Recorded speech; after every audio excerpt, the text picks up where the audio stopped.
Yeah, we welcome you. Come. Right after the testimony, Saksham Baranji Gadiyambathekku, we'll also have the offering, and so be prepared. God bless you, Brother Chiku. Do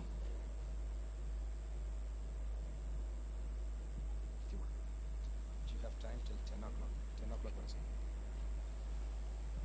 hallelujah. സന്തോഷമുള്ളവർ ചിരിച്ചുകൊണ്ട് hallelujah പറഞ്ഞു. വീണ്ടും ഒരു പ്രാവശ്യം കൂടെ ബേഥേലിൽ വരുവാൻ സർവകൃപാലുവായ ദൈവം എന്നെ സഹായിച്ചതോർത്ത് ഞാൻ ദൈവത്തെ സ്തുതിക്കുന്നു. ഞാൻ അടുത്ത സെക്കൻഡ് സർവീസിൽ സംസാരിക്കുന്ന കാര്യത്തിൻ്റെ പറഞ്ഞിട്ട് ഞാൻ സാക്ഷ്യത്തിലേക്ക് കയറാം. ഒരു വ്യക്തിയെ ശുശ്രൂഷയിലേക്ക് കൈപിടിച്ചുയർത്താൻ എനിക്കൊരു അഭിഷേകം വേണം. അങ്ങനെയുള്ളവർ ഇവിടെ ഇരിക്കണം. പിന്നെ എനിക്ക് ശുശ്രൂഷിക്കണം, എൻ്റെ മേൽ അതിൻ്റെ കോളിംഗ് ഉണ്ട്. അങ്ങനെയുള്ളവർ ഇവിടെ ഇരിക്കണം. എനിക്കറിയാം, I know this is A church of prophetical and apostolic. ഇതൊരു അപ്പസ്റ്റോലിക പ്രവചന സഭയാണെന്ന് എനിക്കറിയാം. അതുകൊണ്ട് തന്നെ പരിശുദ്ധാത്മാവ് എപ്പോഴും ഇതിനകത്ത് ചലിച്ചുകൊണ്ടിരിക്കുകയാണ്. ഒരു പ്രൊഫറ്റിക്കൽ ഇമ്പാർട്ടേഷനും ഒരു അപ്പസ്റ്റോലിക് ഇമ്പാർട്ടേഷനും ഇന്ന് സെക്കൻഡ് സർവീസിൽ കർത്താവ് ചെയ്യുമെന്ന് എന്നോട് പരിശുദ്ധാത്മാവ് പറഞ്ഞിട്ടുണ്ട്. അതിന് താല്പര്യമുള്ളവർക്കെല്ലാം ഇവിടെ ഇരിക്കാം. സന്തോഷമുള്ളവർ ചേർന്ന് ഹല്ലേലൂയ പറഞ്ഞാട്ടെ. വീണ്ടും എന്നെ ഇവിടെ ഉൾക്കൊണ്ടതിൽ കർത്താവിന്റെ ദാസനും സഭയ്ക്കുള്ള നന്ദിയെ ഞാൻ അറിയിക്കുന്നു. 2006 മാർച്ച് മാസത്തിൽ ഞാനൊരു ക്യാൻസർ പേഷ്യൻ്റായി. എൻ്റെ +2 കഴിഞ്ഞ് അടുത്തൊരു കോഴ്സിന് വേണ്ടി പ്ലാൻ ചെയ്തിരിക്കുന്ന സമയത്ത് ഹോഡ്കിൻസ് ലിംഫോമ എന്ന് പറയുന്ന മാരക ക്യാൻസർ രോഗം എൻ്റെ ശരീരത്തിൽ വന്നു. 1 വർഷവും 1 മാസവും ട്രിവാൻഡ്രത്ത് RCCയിൽ എന്നെ ചികിത്സിച്ചു. 36 ഹൈഡോസ് കീമോതെറാപ്പി എൻ്റെ ശരീരത്തിലെടുത്തു. 1 വർഷത്തെ ചികിത്സയ്ക്ക് ശേഷം 2007 ഏപ്രിൽ മാസം 10-ാം തീയതി ട്രിവാൻഡ്രത്ത് RCCയിലെ ഡോക്ടർ ഗീത ഞങ്ങളുടെ മുമ്പിൽ കൈമലർത്തി. അന്ന് മെഡിക്കൽ സയൻസ് എന്നെ റിജക്റ്റ് ചെയ്തു. 40 മുഴകൾ എൻ്റെ ശരീരത്തിലുണ്ടായിരുന്നു. 90% ശരീരം മുഴുവൻ ക്യാൻസർ ബാധിച്ച് 4th സ്റ്റേജ് കഴിഞ്ഞ് 40 മുഴകളുമായി ട്രിവാൻഡ്രത്ത് RCCയിൽ നിന്ന് മെഡിക്കൽ സയൻസ് എന്നെ റിജക്റ്റ് ചെയ്യുമ്പോൾ എൻ്റെ 19ാമത്തെ വയസ്സിലേക്ക് ഞാൻ പ്രവേശിക്കുന്നു. എൻ്റെ ഭാവിയുടെ മുമ്പിൽ വലിയൊരു ചോദ്യചിഹ്നം മാത്രം ബാക്കി നിൽക്കെ ഒരു യൂത്ത് ക്യാമ്പിൽ 10 വയസ്സിൽ താഴെയുള്ളൊരു കൊച്ചു പെൺപൈതൽ പ്രവചിക്കുന്ന സമയത്ത് ശക്തമായ ആത്മപകർച്ച എൻ്റെ ശരീരത്തിൽ ഉണ്ടാവുകയും റൈസൺ തോമസ് എന്ന് പറയുന്ന ദൈവദാസൻ എൻ്റെ ശരീരത്തിൽ കൈവച്ച് എൻ്റെ അടുക്കൽ വന്ന് പ്രാർത്ഥിക്കുന്ന സമയത്ത് അന്ന് രാത്രി 40 മുഴകൾ എൻ്റെ ശരീരത്തിൽ നിന്ന് അപ്രത്യക്ഷമാകുകയും ചെയ്തു.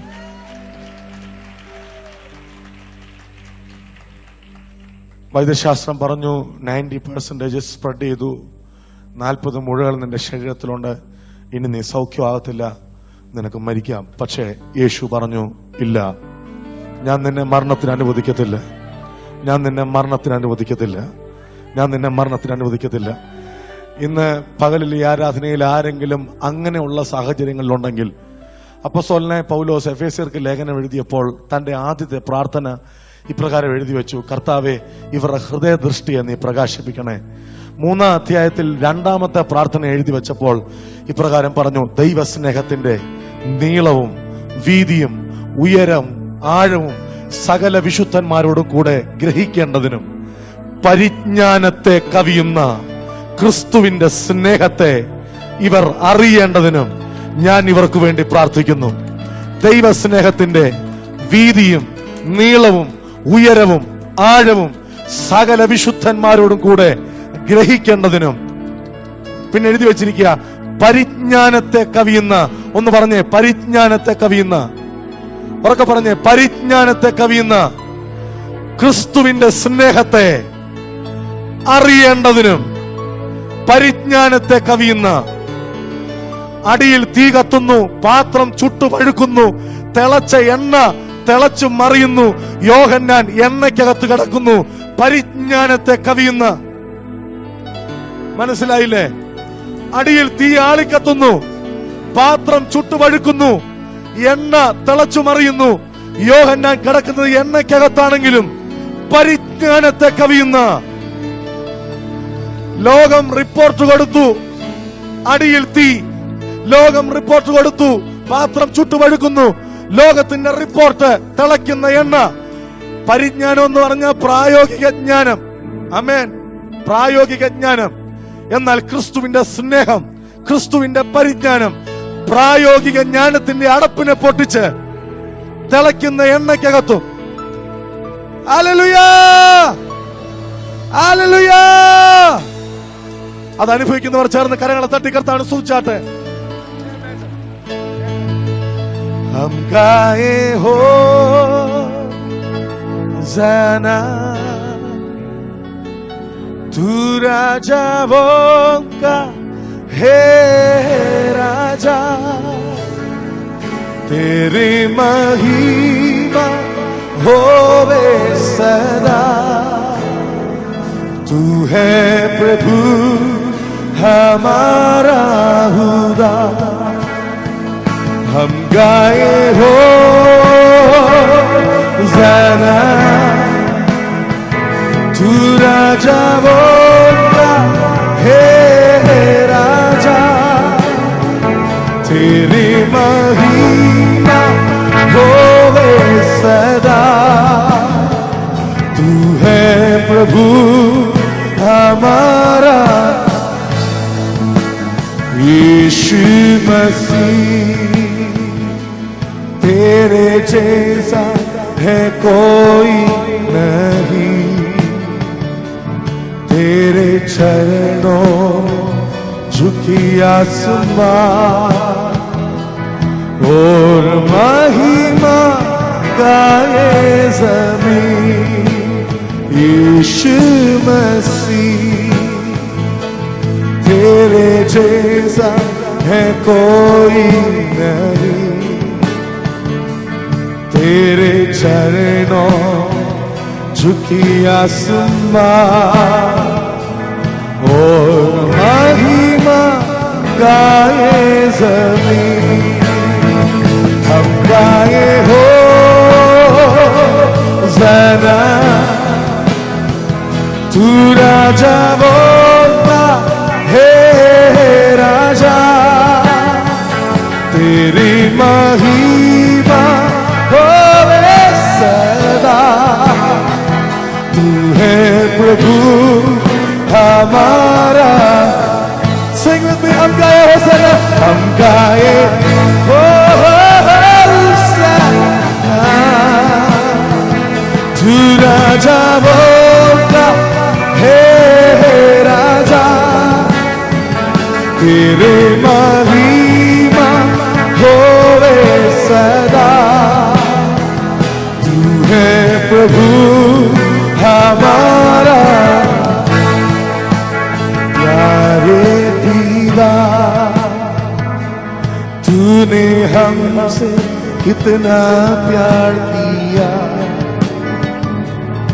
हमें पापों से छुड़ाने को अपनी बेटे को कुर्बान। प्यारे दीदा, तूने हमसे कितना प्यार किया, हमें पापों छुड़ाने को अपनी बेटे को कुर्बान। हम गाए हो ज़रा तू राजा बोलता है राजा, तेरी महिमा होवे सदा। तू है प्रभु हमारा। हम गाए हो ज़रा तू राजा बोलता है राजा, तेरी महिमा होवे सदा। तू है प्रभु हमारा। मौकी पढ़ के हम गाए हो ज़रा चूरा।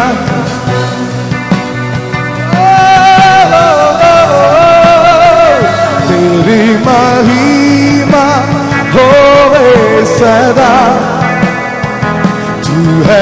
प्रभु हमारा, हम गाए होसाना, गाए होसाना, गाए होसाना, होसाना, होसाना।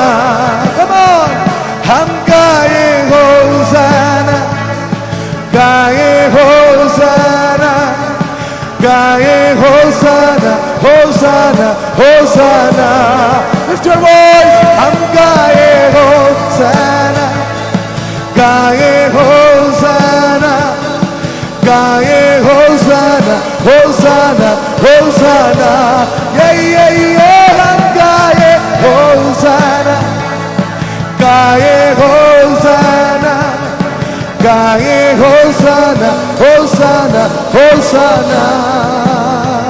हम गाए होसाना,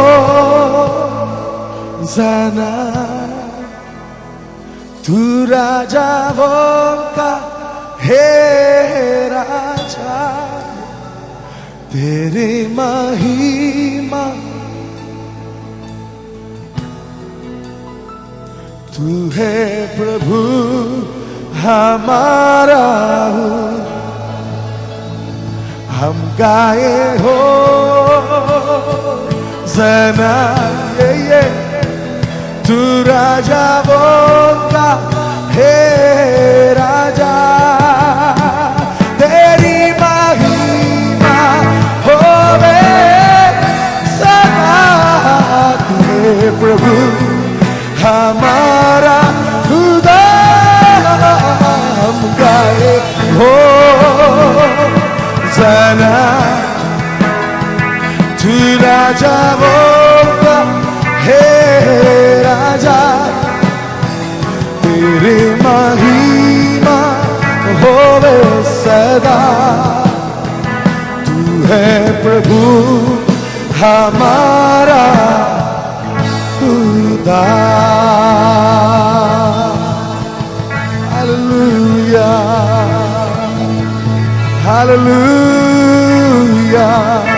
കരങ്ങൾ തട്ടി യേശുവിന്റെ നാമത്തിൽ ഉയർത്തിയാട്ടെ.